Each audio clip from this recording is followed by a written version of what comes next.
आज चाइना बहुत ही गुस्सा है और इसने गुस्से में अरुणाचल प्रदेश का अनाप शनाप अलग अलग नाम रख दिया है, कुछ कुछ क्षेत्रों का। और इसके अलावा चाइना कुछ कर भी नहीं सकता है, क्योंकि भारत ने इसके HQ-9 sir air defence system को पूरी तरह से एक्सपोज कर दिया है।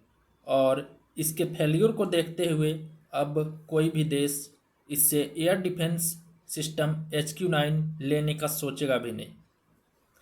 तो इंडियन गवर्नमेंट ने ऑफिशियल डॉक्यूमेंट ऑपरेशन सिंदूर का रिलीज किया है, द राइज ऑफ आत्मनिर्भर इनोवेशन इन नेशनल सिक्योरिटी। तो इसने पाकिस्तान के द्वारा Chinese military defence air defence system HQ-9 का प्रयोग किया था, उसे पूरी तरह से एक्सपोज कर दिया है।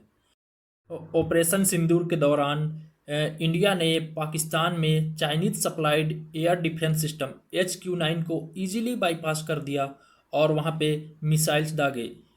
HQ-9 पूरी तरह से एक्सपोज हो गया।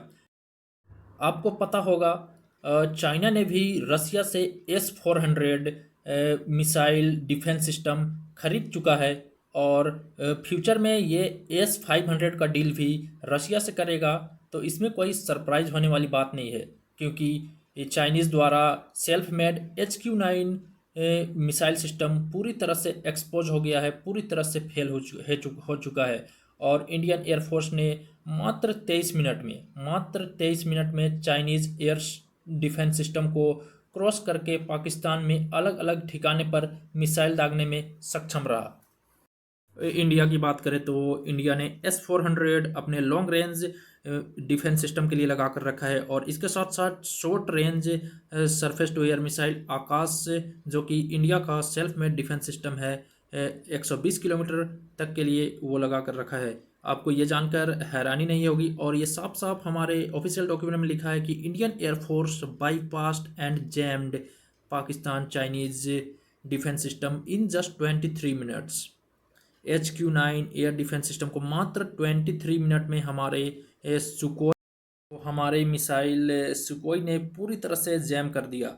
और फिर राफेल उसके अंदर इजीली जा घुसे और मिसाइल दागने में सक्षम रहा।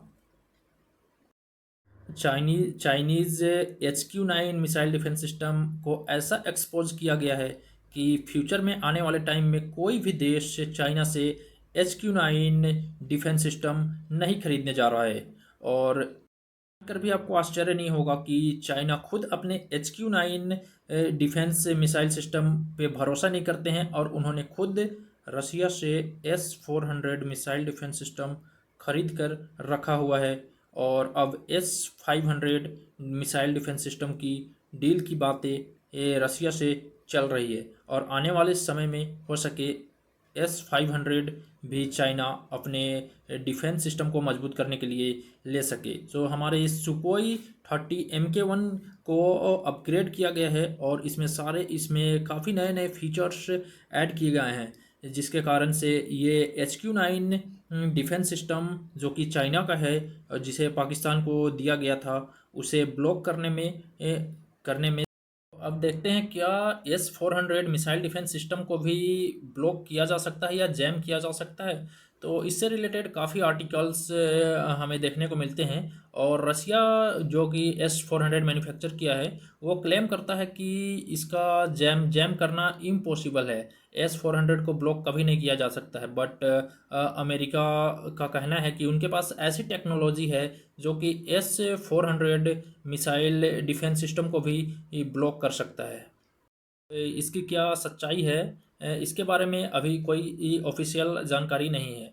और ऐसे देखा जाए तो एयर डिफेंस सिस्टम को ब्लॉक किया जा सकता है, जैसे हमारा सुकोई MK-31 को ऐसे अपग्रेड किया गया कि उसने HQ-9 चाइनीज़ डिफेंस सिस्टम को पूरी तरह से ब्लॉक करने में सफल रहा। बट हमारे S-400 का अभी तक कोई ब्लॉकिंग एजेंट उपलब्ध नहीं है। तो फर्स्ट टाइम इंडिया ने पाकिस्तान को काफ़ी बड़ा डैमेज दिया है, और इसे कवर द न्यूयॉर्क टाइम्स ने किया है कि एंड अफियर्ड most inflicted by India on Pakistan facilities. Pakistan की काफ़ी जगहों पर इंडिया ने मिसाइल दागे और उसे काफ़ी डिस्ट्रक्शन किया है, बट इंडिया को किसी तरह का कोई भी डिस्ट्रक्शन का सामना नहीं करना पड़ा। पिछले द न्यूयॉर्क टाइम्स ने कवर किया है कि satellite image before war and after war को अगर कंपेयर किया जाए तो देखा जा सकता है कि पाकिस्तान में काफ़ी डिस्ट्रक्शन हुआ है और काफ़ी डिस्ट्रक्शन हुआ है। High resolution satellite imagery from before and after the strike so clean damage to Pakistan facilities by Indian attacks if limited and precise in nature. But Pakistan भी क्लेम करता है कि उसने इंडिया में काफ़ी डैमेज दिया है, बट उसका कोई भी प्रूफ, कोई भी सैटेलाइट इमेज दिखाने में पाकिस्तान अब तक नाकाम रहा है, क्योंकि इंडिया को वो डैमेज करने में सक्षम रहा ही नहीं। और एक बात बता दूं कि जो बीएसएफ के जवान जिसे पाकिस्तान ने पकड़ के रखा हुआ था, उसे आज 14 मई 2025 को रिलीज कर दिया गया है। तो आज मैं CNN का न्यूज़ देख रहा था और उसमें कुछ ऑफिशियल्स बातें कर रहे थे कि न्यूक्लियर रेडिएशन का, ऐसा कहा जा रहा है कि पाकिस्तान में जो भी मिसाइल अटैक हुआ था उसमें से किसी एक जगह से न्यूक्लियर का radiation.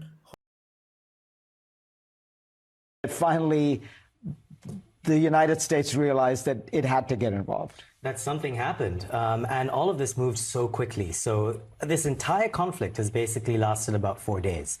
And when India escalated around about Thursday and Friday and began to attack Pakistani military sites, remember, it went further into Pakistani territory than at any point since 1971. And the reporting indicates that some of its strikes went close to one of Pakistan's nuclear command centers, and that may have been a signal. इनके according भी पाक में कहीं पे nuclear leak हुआ है, but ये इतना फास्ट हुआ कि किसी को कुछ समय नहीं मिला, कुछ समझ नहीं आया और सीज फायर के लिए इंडिया को मजबूर किया गया।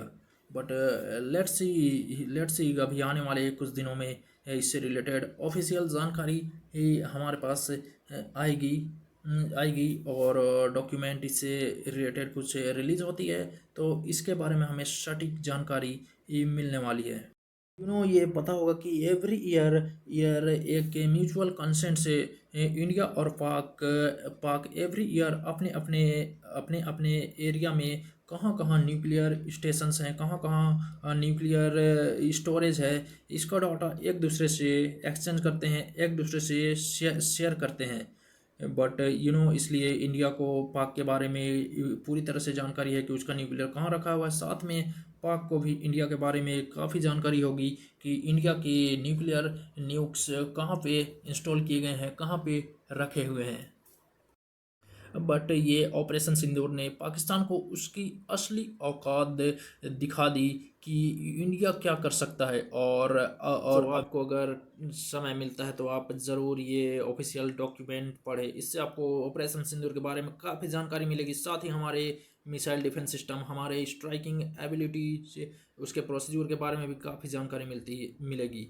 सो मिलते हैं अगले वीडियो में, तब तक के लिए अपना ख्याल रखिए। जय हिंद, जय भारत, भारत माता की जय। दोस्तों आप लोग से एक रिक्वेस्ट होगा, अगर वीडियो पसंद आया तो चैनल को सब्सक्राइब और शेयर ज़रूर करें। आने वाले समय में भी ऐसे वीडियोस लाते रहेंगे। मिलते हैं अगले वीडियो में, तब तक के लिए अपना ख्याल।